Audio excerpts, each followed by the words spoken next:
Strike. Strike. Masir kan.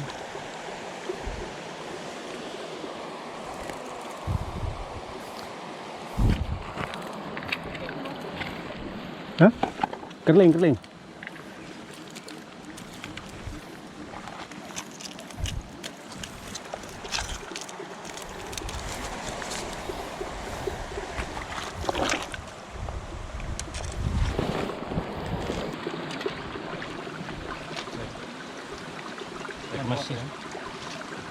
Masir nih rekan angler. Terima kasih Bang Rahmat nih, swimmernya nih, Amis. Oke, kita coba lagi ya. Ikan masir nih kita rilis ya, karena ikan ini udah sangat langka rekan angler. Oke, kita coba rilis, mudah-mudahan cepat gede ya.